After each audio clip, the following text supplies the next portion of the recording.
اور پھر پوچھتے ہو کہ یہاں ہر شخص کیوں غمگین ہے۔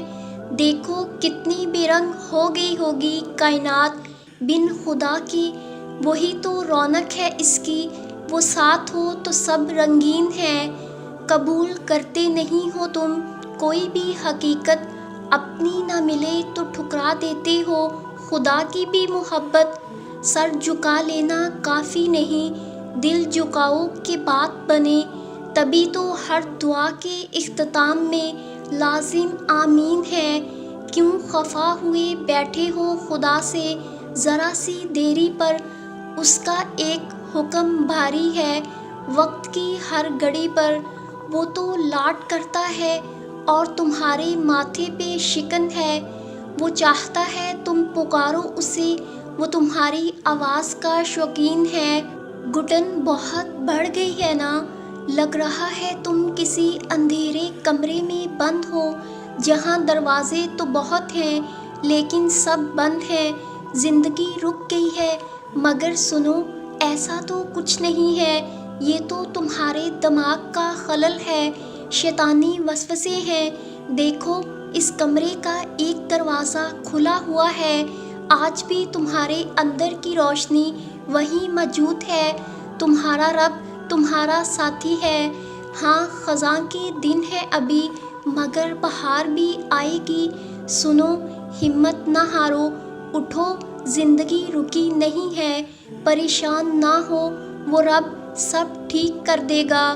کیوں رک گئے ہو، کیوں ایک ہی ادھورے قصے پہ یہ سوچ لیا ہے کہ زندگی ختم ہو گئی ہے، کیوں خود کو اتنی بے چینی میں ڈال رکھا ہے۔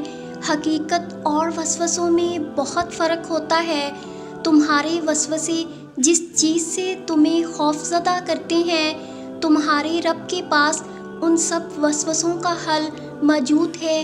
اگر تمہاری مشکلات بڑھ گئی ہیں تو یہ کیوں بھول بیٹھے ہو کہ تمہارے رب کی پہنچ اس سے کہیں آگے ہے، تمہارے رب کی رحمت ان خدشات سے بہت افضل ہے، تو پھر کیوں ہاتھ پہ ہاتھ دھرے بیٹھے ہو۔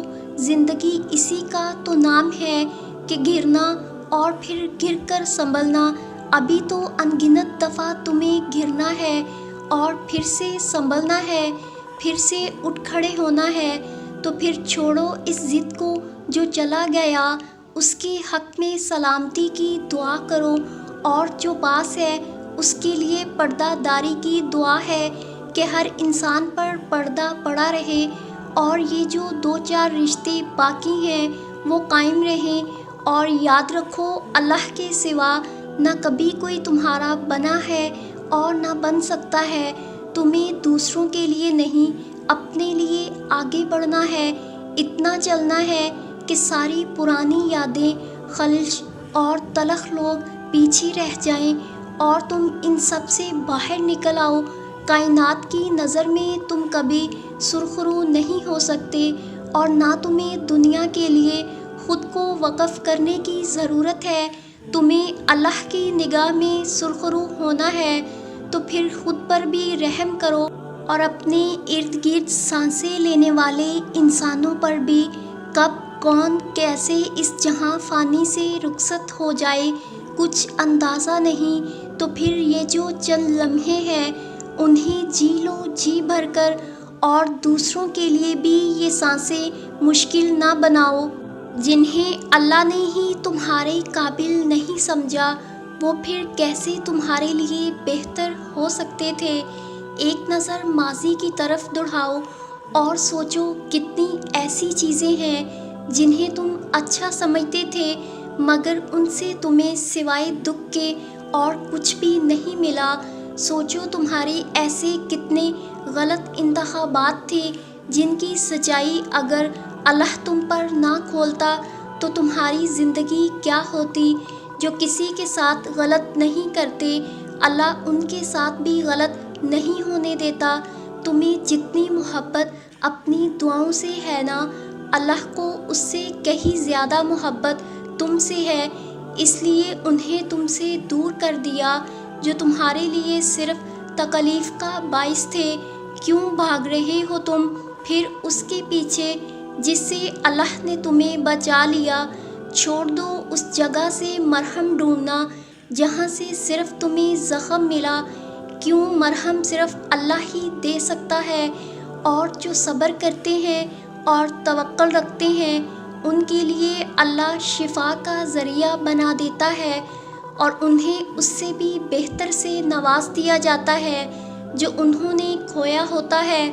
کبھی اللہ کسی کو فوراً ملا دیتا ہے دعا مانگنے کے بعد، جیسے حضرت موسیٰ علیہ السلام کو ملا دیا ان کی ماں سے۔ کبھی سالوں لگ جاتے ہیں دعا کی قبولیت میں، جیسے حضرت یوسف علیہ السلام کو اپنے باپ سے۔ کبھی ایسا بھی ہوتا ہے کہ دعا قبول نہیں بھی ہوتی، جیسے حضرت نوح کی اپنے بیٹے کے لیے۔ جو دعائیں قبولیت کا درجہ نہیں پاتی اس دنیا کے لیے، اس کا اجر اللہ آخرت میں دے گا اپنے بندے کو، اور اس اجر کو دیکھ کر بندہ اپنے رب سے کہے گا کہ کاش میری کوئی بھی دعا قبول ہی نہ ہوئی ہوتی۔ آپ کو آپ کے رب سے زیادہ کوئی چاہ نہیں سکتا۔ جو آپ کو نہیں ملا اس میں یقیناً کوئی بہتری ہے جس کو آپ کی محدود عقل سمجھ نہیں پاتی، لہٰذا دعا ضرور کریں اور اللہ سے خیر مانگتے رہیں۔ بے شک اللہ اپنے بندوں پہ بے حد مہربان ہے۔ میرے پیارے اللہ تعالیٰ جی، میں نے اپنا ہر معاملہ تیرے سپرد کیا۔ یا اللہ مجھے اس چیز کی خوشخبری عطا کر دے جو میں نے دعا کی صورت میں تیری بارگاہ میں پیش کی ہے۔ بے شک میرے رب تو بہت مہربان ہے، تو اتنا رحیم ہے کہ تیری رحمت کے سہارے مشکل سے مشکل راستہ بھی بآسانی طے ہو سکتا ہے۔ میرے رب ہم سب تیرے کن کے محتاج ہیں۔ جمعہ کے بابرکت دن کے صدقے ہم سب کی دعائیں قبول فرما، آمین ثم آمین۔